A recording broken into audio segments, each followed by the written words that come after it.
Do you remember coming back to school after the winter holidays in early January, during the peak blahs? Your face probably looked something like this, or this. Well, if you were a student at Casco Bay High School, you might have started off 2025 looking like this, or even this. Because for you, it's Intensives Week. How can a high school summon January joy and deep learning in a week? Let's find out. All right, ready? Teach! We are with 20 kids for a week solid. It's a great way to get back into the school year and just to say, hey, this is something I love, I want to share it with you. We have our highest attendance rate during intensives. Let's put everything we have into this one idea, topic, project to really go at it. It busts out learning into a whole other world. Welcome to Learning from Maine, a new series as part of the Maine Loves Public Schools campaign. In Learning from Maine, we'll be sharing stories from Kittery to Madawaska, from pre-K to adult ed, highlighting both what's happening and what's possible in Maine Public Schools. My name is Eric Pierce, and I will be your companion on Learning from Maine. I had the great honor to teach and lead in Maine's public schools for over 30 years. Full disclosure, for the last 19 years, I worked here at Casco Bay High School. It made sense to start this series where I ended, and where I already knew all of the students' hiding places, to vape. We started doing intensives 20 years ago. It's a great way for small schools to offer both electives and unique, intense learning opportunities. It's also a great way to get students learning in and from their community. Intensives are one-week courses. 20 to 25 students work with 2 teachers all day, each day for a week on a specialized topic. They get immersed in their topic on day 1, and by day 5, they're expected to showcase their learning. We're going to take a closer look at 2 of these intensives, Casco Teaches and Learning to Swim.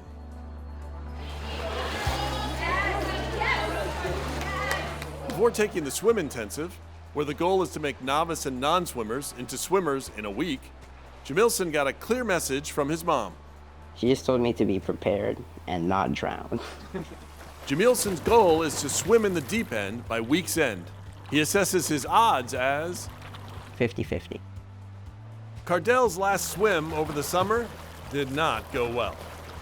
I was hanging out with my friend, then I slipped in the water, and then I started drowning and see myself in the water, and then I tried to get back up, I couldn't. Too many Portland youth have a similar fear of drowning. That's why 2 Casco seniors worked with teachers to create the swimming intensive in 2014. A few years later, tragedy struck. I looked at the newspaper, and sure enough, one of my students' brothers had drowned in Sebago Lake. And I said, that's it. I'm never going to stop doing it until I can't do it anymore. It is the difference between life and death. 99% of drownings are preventable. What I'd like to hear now is what you did that you didn't think you could do before. Float. Over 50 volunteers and experts help out at Casco during Intensives Week, including 15 alums. Awesome, just like that. Former swim intensive teacher Brooke Teller was moved by the course to found Maine Community Swimming in 2024. It's dedicated to helping Mainers statewide learn swimming essentials. Maine is a state that is surrounded by water and water sources. We have so many lakes, streams, rivers, and of course, a whole beautiful coastline. Our new Mainers are a focus area. I'm finding that, especially amongst our high school population, they're courageous enough to step forward and say, I don't know how to swim, and I'm ready to learn. But part of my thinking behind Maine Community Swimming is that we can take some of that fear away and turn it into joy. Beautiful, keep going. Beautiful. Let's teach. Back at Casco, Matt Bernstein and Priya Natarajan's intensive aims to have their students experience what it's like to be a teacher. In so doing, they hope to help address a different major challenge, the teacher shortage. Maine's teaching force is aging. The average age is 46. And just in the last 10 years, there's been a 50% decline in the number of students in Maine teacher training programs. It's the 3rd year I've gotten to teach this intensive, and it really is soul-filling. It's so great to come right back after winter break, And the first thing you get to do is talk about why you love teaching. This is a place where we celebrate teachers and support them. And so it just makes sense that we try to help students understand what an amazing profession it is. So we had 2 days of kind of a teaching 101. You're writing down 1 to 3 qualities of a great educator. What makes a great educator is like to know how to understand our students. And then for 3 days, we had them welcomed into classrooms all over the district. 9th graders Moses and Nora were getting to work with their favorite former teachers and mentors. He kept telling me that I should consider teaching, and I was like, I don't know. I want to get the kids to like pay attention. Like, I don't know how I would be able to do that. Brunel just found out that his 2nd grade placement is with Josh Shard. Really? Yeah. So you were getting to work this week with 2 Maine Teachers of the Year. That's nice. That's nice. Is 3 greater than 3? I did. You just did equals. I mean, right now you have a whole bunch of little people who think you're like the coolest thing they've ever met. And that is one of the amazing perks of being a teacher, is that you get to be in front of a bunch of young people, make a difference in their lives, and be someone that they look up to and admire. You've been really friendly with the students, and the students really like you. But today I watched you also establish yourself as an authority. Before, I didn't know if I really wanted to be a teacher, but now I feel like the chance is like increased more. 9th grader Nora has always known she wanted to be a teacher. But in Miss Gurney's class, she finds herself teaching the one subject she used to think she never could, math. She didn't like math, and math is my favorite. And she was just really down on herself. By the end of the year, I knew that she felt a little different about math, and that was my goal for her. I'm really grateful that I had you as a teacher because you helped me a lot to be who I am. Thank you. I've had kids come back, and it's just special. It's all a teacher can ask for. Moses is someone who really stuck out in my mind as a possible really great future teacher and community leader. He had a mixed and kind of rough experience at times in middle school, and sometimes I think kids who've had a rough experience and remember that can be really great teachers. No, I was kind of like annoying to like all the kids, and like I made class harder for them, and they didn't really need that. So I want to remind kids like Moses that like you got the possibility to lead your community, and this is a way that you can totally do it. And I think it would have made a really big difference for you, further to be a young black man who's a teacher. You told me that I could be a teacher. I just like kept that with me, and then I was like, when he told me that, I was like, honestly, no one has ever told me anything like that.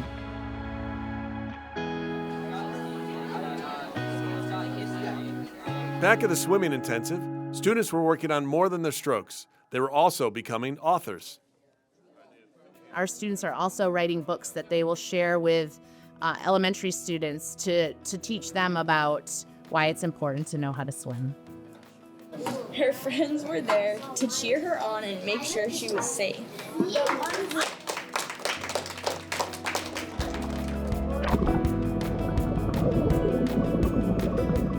But by day 5, the biggest applause was earned in the pool.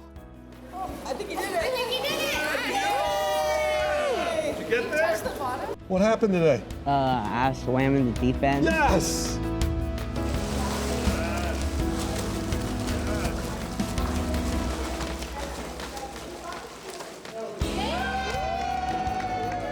I actually know how to swim.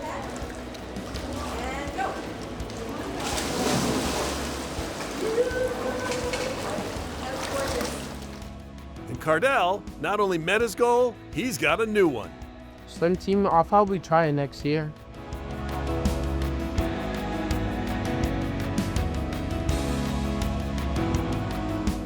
This past January, Casco students chose among 18 different intensives, from fiber arts to Shark Tank, to a winter camping overnight deep in the Maine woods. At Casco Bay, intensives occur once in January and once before spring break in April. Otherwise, Casco students are involved in year-long classes. But Casco staff tell us something like intensives can occur in any school at any time. I have always thought the intensive model was a great way to introduce our schools across the state to interdisciplinary, intensive, expeditionary models of teaching. And everyone worked together to create a community quilt.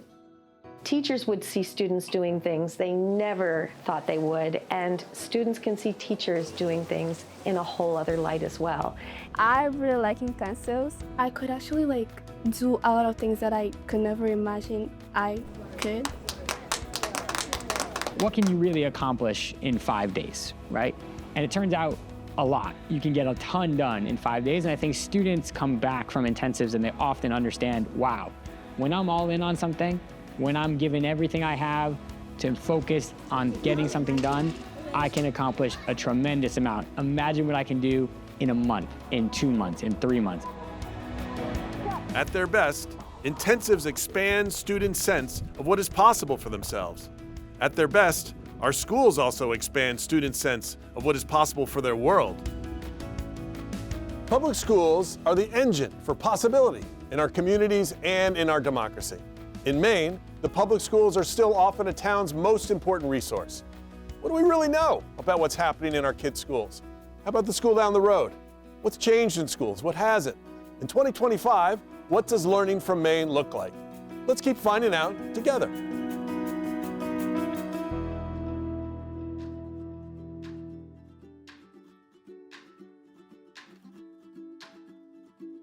When you think back to 9th grade, what comes to mind? Academic triumphs, a kind and loving community, the best year of high school? Yeah, me neither. And we're not alone. 9th grade is hard. You're at the bottom in a new place. And for the first time, it counts.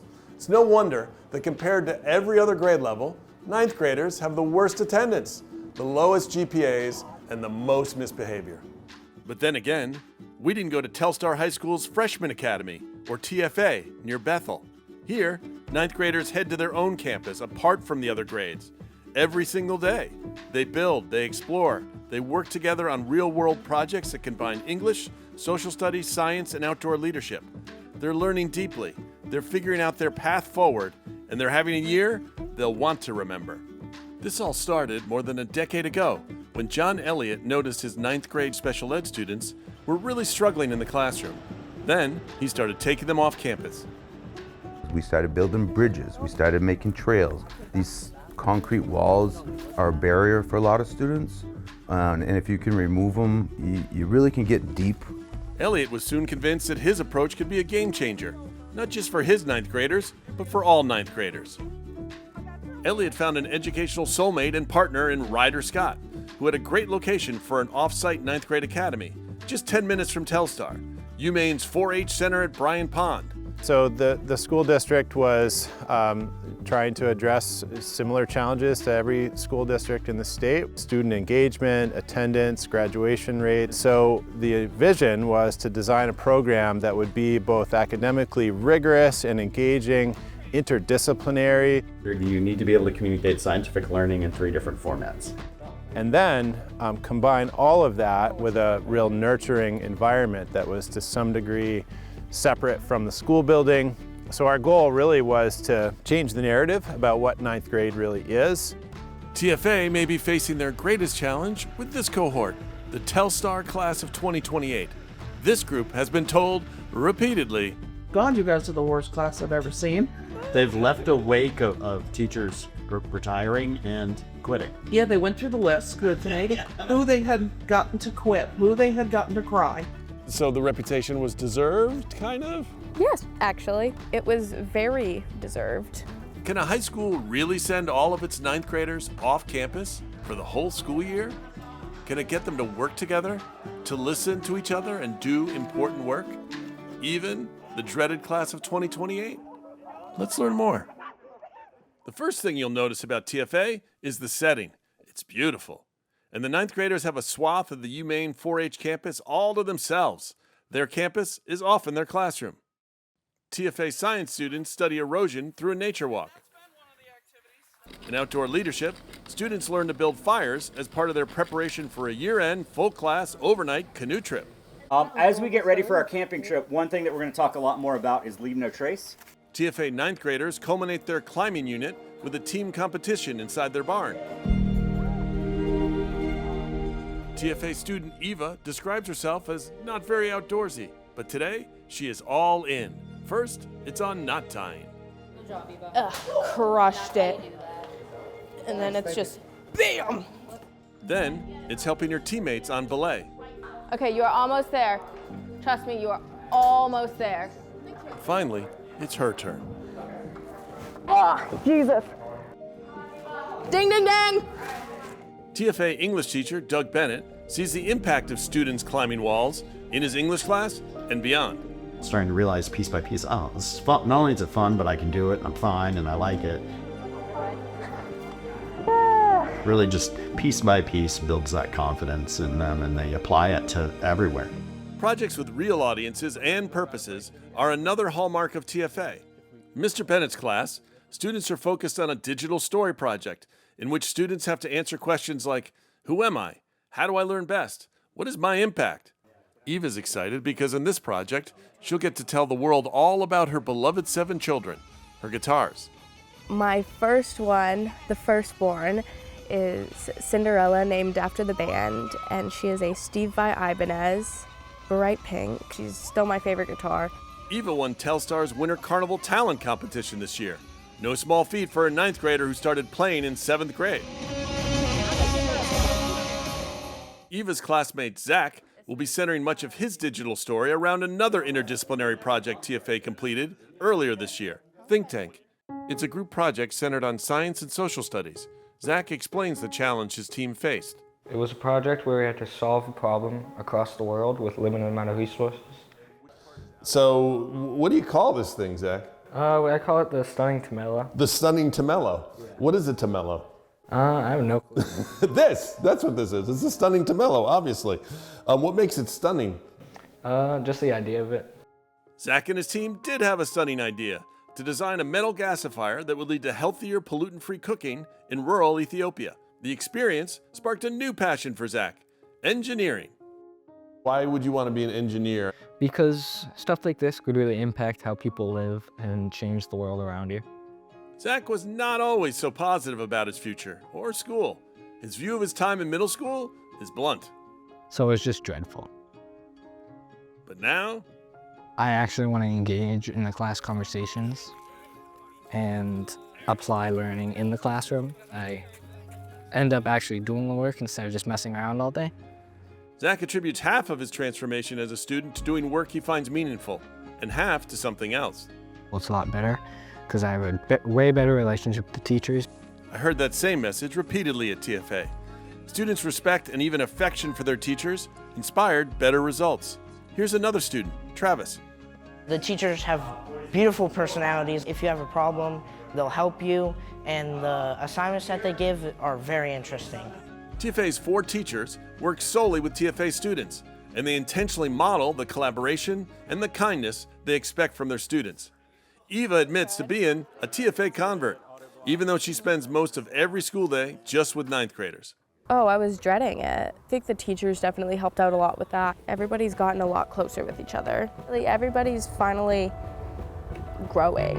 Our main goal is to make them good people. It's not just teacher-student, it's, we're more like a family. Before heading back to Telstar for lunch and last block, TFA students end the day as they started it, in a circle. It was a pretty considerable number of folks that climbed higher, and they applied all through the climbing unit. I was so inspired by what I'd witnessed at TFA that I decided to take on one of my greatest fears, albeit with TFA's trademark community support. You may see a 59-year-old guy cry. Have you ever seen that? No. Okay, it may be happening. So we got you, you're not gonna fall, you're not gonna die. We're actually really trustworthy. The climb caused me some primal regression. Oh, this is frightening. Travis caught up with me afterwards and shared that at first he too only climbed halfway up, but recently he'd made it to the top. I feel there is hope for Derek if you keep persevering. Even me? Yes, even you. 9th grade can be a make or break year. It's the first time that grades count and homework matters. Increased responsibility coincides with increased freedoms and increased social demands. and increased hormones. This collision can lead to what's been labeled ninth grade shock, and ninth grade academic struggles can cause what researchers have called aspirational foreclosure, a debilitating, lasting belief that life's options are limited. Nationally, students who fail more than one class in ninth grade aren't likely to graduate. But at TFA, any course failure is rare. TFA counters the daunting challenges of ninth grade with deliberate efforts to expand their students' sense of what they can achieve and who they can become. The digital story is a case in point. It's one of Telstar's 7 Peaks, an annual rite of passage where each Telstar student, grades 6 through 12, engages in some form of self or future exploration that results in a public culmination. As Principal Elliott notes, Let's see what makes you proud of who you are. the culmination for the digital story takes place with a premiere of each kid's creation at the Gem, the local movie theater, and the whole community is invited. Eva's digital story depicted her growth as a person through her growth as a guitar player. She even had the courage to juxtapose her first recording with her most recent.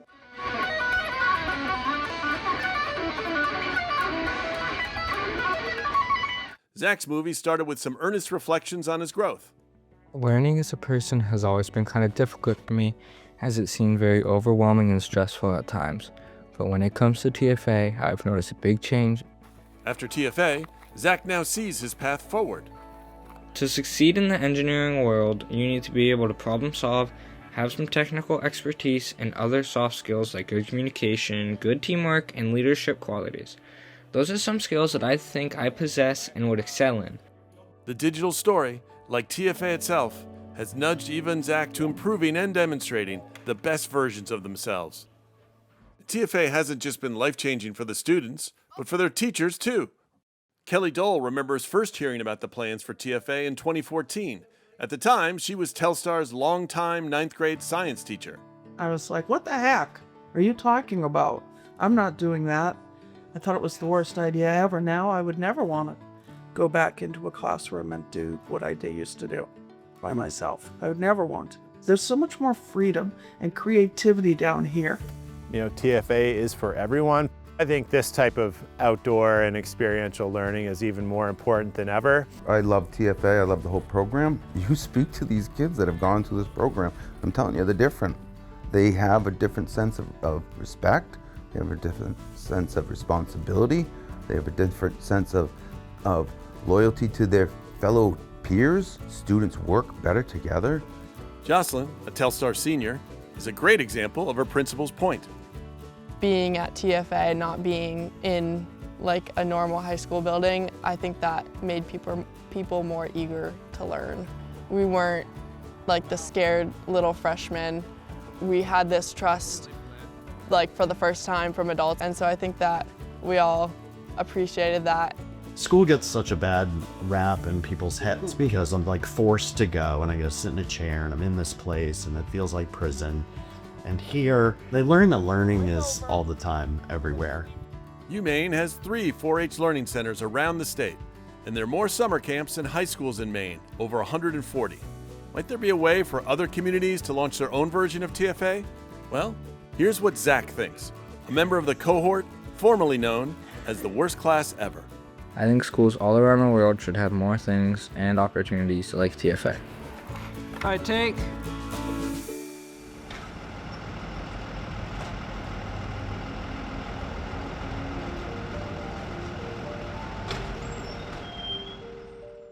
Most every day brings new commentary about how Americans, and even Mainers, have never been so divided.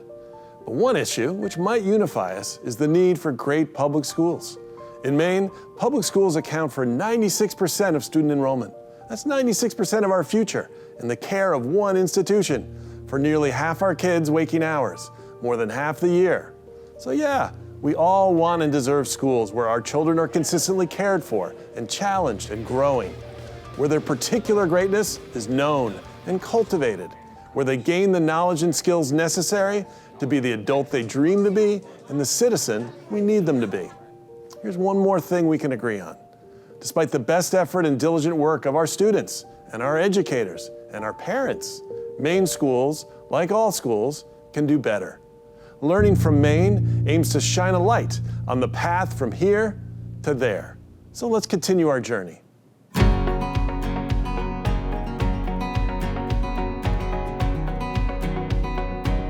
Before finding Foster Tech, Caleb was at risk of dropping out. Freshman and sophomore year, I barely showed up to high school.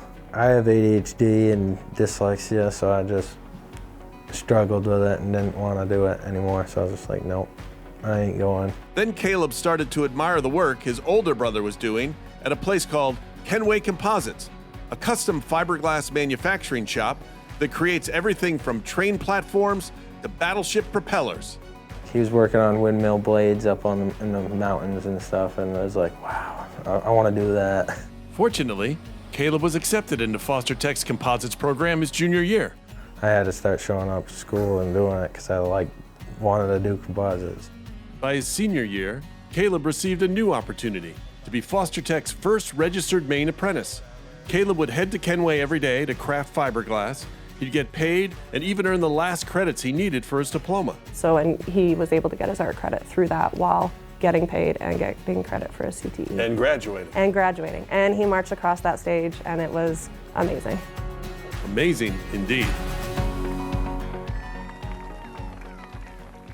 Caleb completed the apprenticeship program last fall and is now a full-time Kenway employee. I think the apprenticeship allowed him to really demonstrate that and show others, like, I am really good at what I do. I have a brain for this. About 2 hours from Kenway, Colton is completing high school on weekend nights in the kitchen at Sugarloaf's finest restaurant. I get to get paid while getting credits for high school, which is an amazing bonus. Remarkably, Caleb and Colton will be graduates of the same school. Foster Tech, right here, about 1 hour from both places in Farmington. They are pioneers in a burgeoning high school apprenticeship program that melds training and work, that values learning wherever and whenever it happens. I love what I do, everything about it.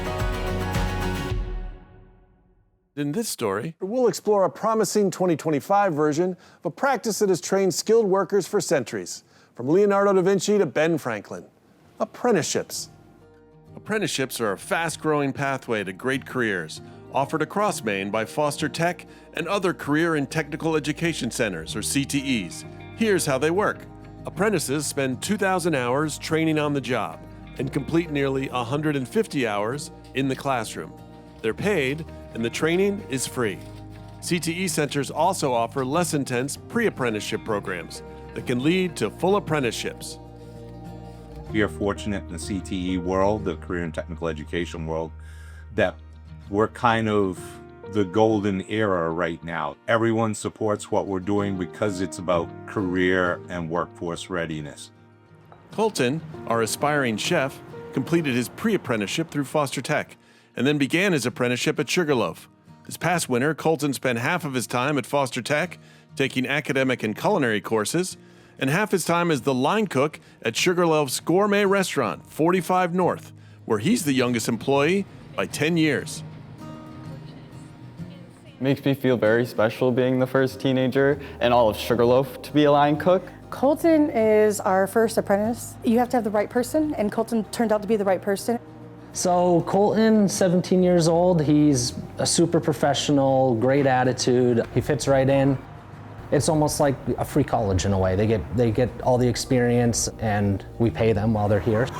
There's a syllabus and a schedule, a set list of all the hours that Colton needs to get in each aspect of a culinary apprenticeship that equates to the same that you would get at any of the culinary schools around the state of Maine and New England. Being as remote as we are, it's kind of hard to find local job talent, and it's awesome to be able to provide these opportunities to kids within the state. It's just a perfect match of a student who knows what they want to do being paired with an organization that's willing to not only teach them, employ them, but allow them to grow. Wait, let me be professional here. Understandably, Colton does still need help navigating his dual life as student and employee. And that's where Foster Tech's apprenticeship coordinator comes in. Jordan McMullen even has a small grant to support her teens when life and cars get in the way.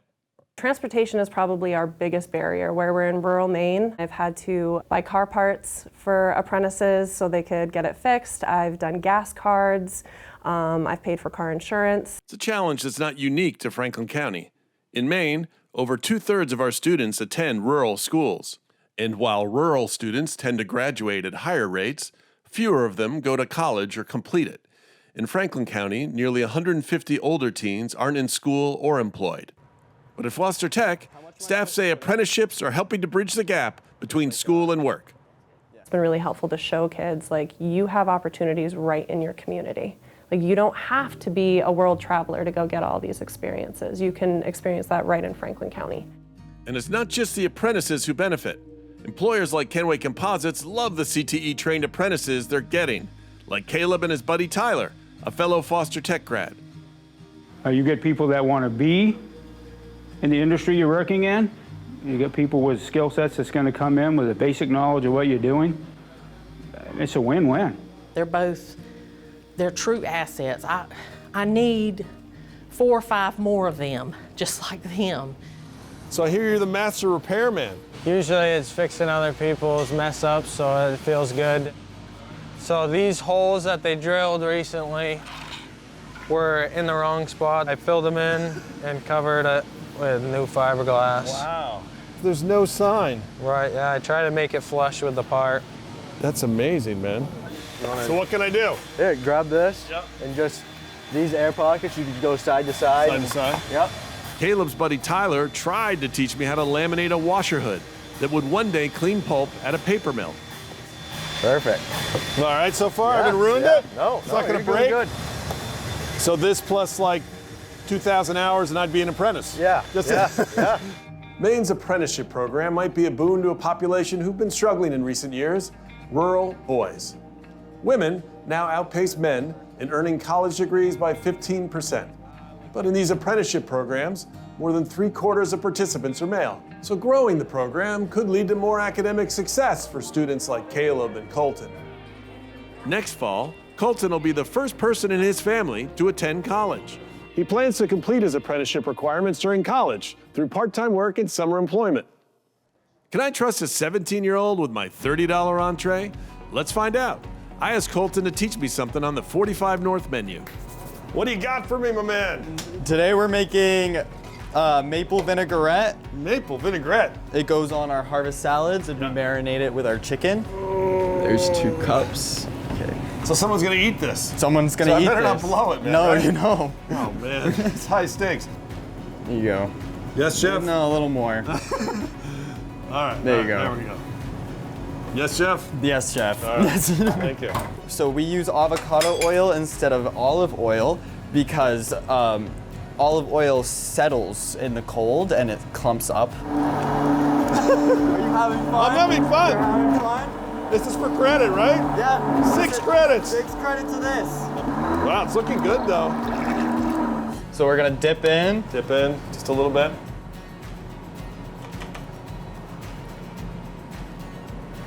Delicious. Delicious. So what I taste right off the bat though is a lot of apple vinaigrette. I'd say we should add a little bit more maple syrup to this. I am always for adding a little bit more maple syrup. Maine's apprenticeships aren't just taking place in restaurants or manufacturing plants. According to Maine's Director of Apprenticeships, there are close to 4,000 apprenticeships across Maine, at sites from oyster farms to funeral homes, a 30% increase in the last 4 years. Any occupation that takes at least a year of on-the-job learning combined with some classroom training to learn can be an apprenticeable occupation. You know, I would add rural and low-income state as being perfect grounds for the development of registered apprenticeship programs. I hope that we more than double the size of the registered apprenticeship program in 5 years. And she has disciples, spreading the apprenticeship gospel. If I can bring young people into a good trade where they can build a life and have a family and they can live their American dream, do I think that Maine high schools should take on more apprenticeship programs? Absolutely. There's a lot of skilled trades out there who are in dire need of young people. The advice I'd have for other companies and organizations thinking about taking on apprentices would be they should totally have already started the process.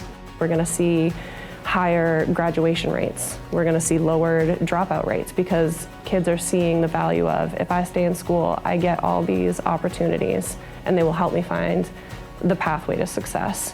When Maine students are given both the freedom to pursue their passions and the intentional mentorship to grow their talents, the results are delicious. We did it.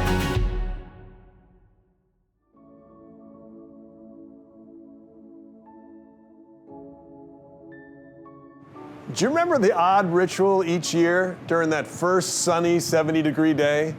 It might start as a whine, "Can we have class outside?" and build to a chant, "Class outside, class outside." Some teachers could quell the rebellion with a look. Others with, "We just have too much to do today." Once a year, your English teacher, if you had the cool one, might cave, and you discuss the day's short story sitting on the campus lawn. And it was as awesome as it was rare. Everybody do it right now. Everybody get your hands dirty. Come on, get your hands dirty. Nice job. But if you're a middle school science student at Limestone Community School in northern Aroostook County, on most days, class will be outside. There's just too much to do and learn. There's gardens to create and maples to tap and nature walks. There's biking and canoeing and snowshoeing. And nature just might become your second favorite teacher after Miss Caroline and Miss Doucette. In this Learning from Maine story, we'll see how these teachers and this school have revolutionized class outside. 4 years ago, Caroline Reed was a brand new middle school science teacher. She was paired with a veteran teacher who was also new to Limestone. We both noticed right away that there was a severe issue with absenteeism and like overall student engagement. The behaviors and apathy, I think, was unsettling. One of her fifth graders, CJ, was typical. He would come to school and like have his head on the table when we were in the classroom. When we started bringing them outside, a lot of the issues would just go away. That success inspired Reed to want to do more. 3 years ago, she applied for and received a $250,000 federal grant, allowing the school to invest in recreational equipment, from canoes to mountain bikes. They even built a small greenhouse. The grant made Reed's dreams for outdoor learning possible and catalyzed new ones. Now, in 2025, Caroline and her fellow middle school math and science teacher, Melissa Doucette, have put the outdoors at the center of their science curriculum. We get outside at least 3 times a week, even in the winter. Even in Aroostook County? You know, we look at least 6 to 8 weeks of cold weather, dark days, lots of snow and wind. The only way to survive it, really, is to embrace it. And our kids, they get to embrace it. Caroline knows that meaningful learning can happen inside a classroom and often needs to. But now, she has a new frame when planning lessons. How can there be an outdoor component to what standards we are working on?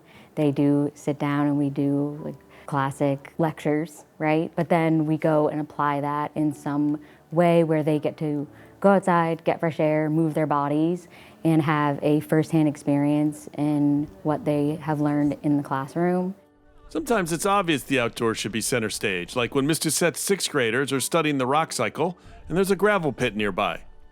Chase found a pretty cool rock. Okay, let's take a look at this rock. What do we notice about the white line that goes through it? Limestone scientists also head outside when you might not expect it, but when the learning can be lived and felt. Miss Caroline's 7th graders applied their understanding of speed and velocity as their peers pedaled mountain bikes. Calculate your average speed for each 5-meter interval. Sometimes class is outside because being in the fresh air can make kids more relaxed and focused. You guys are also going to measure the pH of your samples today. And other times, teachers and students just need to have fun together. 3, 2, 1. The main reasons these kids learn outside are the longer-term projects that center on learning key science concepts and providing a real service. I joined 6th grade scientists on the school nature trail to the bird sanctuary they'd created, complete with bird feeders, bird houses, and educational placards. And we will have some little visitors. I came back with one 6th grader named Ezzy to learn more about chickadees and science class. Why should we recognize the chickadee with the honor of being our state bird? It stays around, doesn't like fly south, because it's not one of those fair weather birds who ditch the state. It sticks in Maine year round. Yeah. What do you think of science class? Science class, it's actually my favorite class. It's your favorite class? Yes. Why is that? Because we get to go outside and our teacher, Miss Doucette, is the best. She's like the chickadee of teachers. Yes. Yeah. The 8th grade spent much of early 2025 learning the vast knowledge and skills necessary to make Maine maple syrup. This was all them. They knew how to boil, how to monitor our density and sugar content. They knew how to set up our evaporator. Remember that kid who always used to have his head on the desk? CJ? Well, check him out now. Schooling me on the syrup process from tree identification to tracking sugar content during evaporation. The 3 B's are the bark, the branches, and the buds. The bark should have a brownish gray color and these deep ridges and valleys. And then the buds, like the little tips of the branches, should be like a reddish brown color. This was clearly not CJ's first syrup rodeo. Earlier this spring, he taught the process to 2nd and 4th graders. An easy way to check the sugar contents is with a hydrometer. So you want it to have at least 67% sugar, or it's called 66 bricks, but it's just... So, do you know this much about everything in life or just maple syrup? Just maple syrup. So do you guys remember when you came out to see the 8th graders making maple syrup in the evaporator? The maple syrup unit culminated with the 8th grade welcoming younger students to a pancake breakfast. We boiled 200 gallons of sap. The 8th graders not only did all of the cooking and the serving, but they never stopped teaching. As satiated as their customers were, the deepest joy and pride was felt by the big kids who did all the work.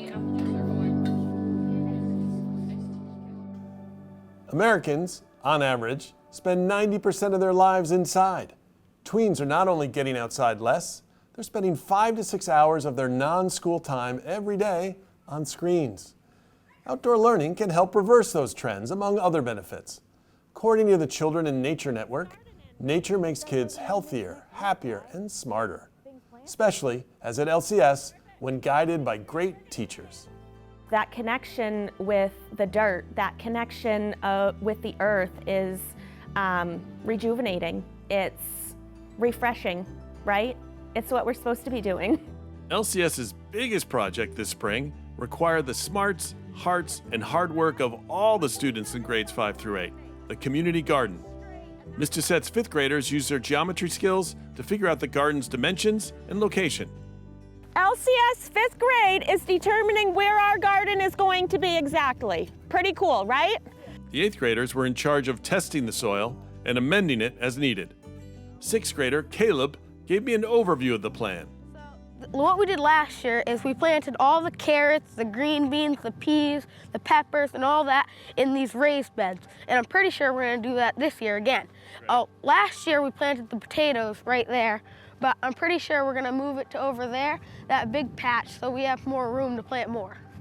Caleb's family has been farming potatoes in limestone for 2 generations. His work in the LCS garden has helped to solidify his future plans. We'll try to take over one day. When it came time for planting, most every grade lended their hands.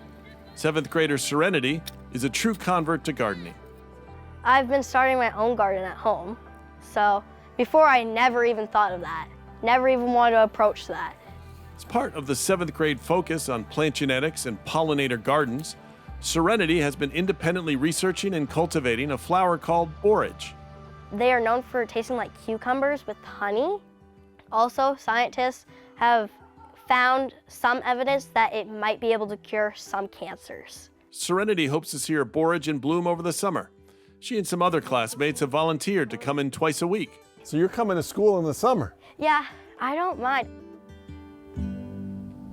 Caroline and Melissa started an outdoor club so their students could experience even more of the recreation and joy their region offers.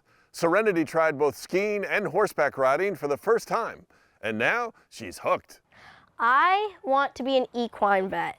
The reason why I want to become an equine vet is because horses, they can be more of a challenge because they're extremely smart.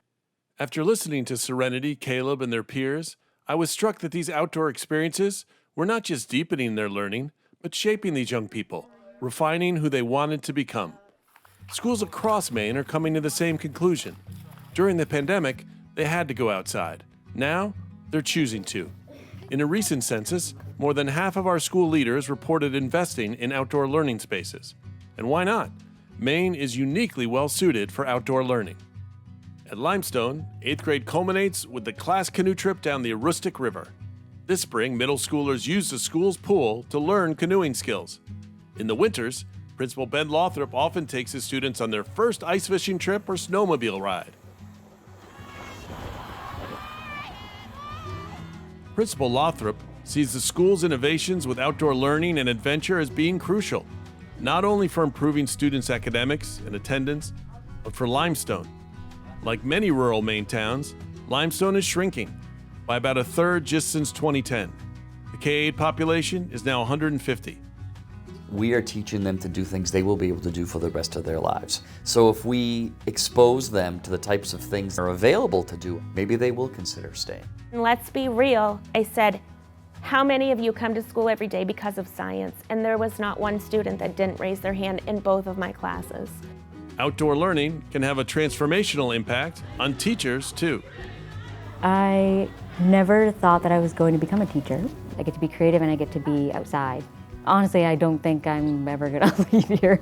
Keeping great teachers happy and growing is one of a principal's most important tasks. So is attracting them. In 2019, Melissa Doucette was a longtime special ed teacher in Presque Isle when she tragically lost both her husband and infant son. Devastated, she left the teaching profession and took over her former husband's business. 2 years ago, Principal Lothrop lured her back to teaching with the offer of a new start in a new field, middle school STEM with a growing emphasis on outdoor learning. And now? There are many days that I wanted to put my head under a pillow and just grieve. And I said, you know what? You're going to garden all day. Get up and go play in the dirt. So I've found my happy place. So have the students of Limestone.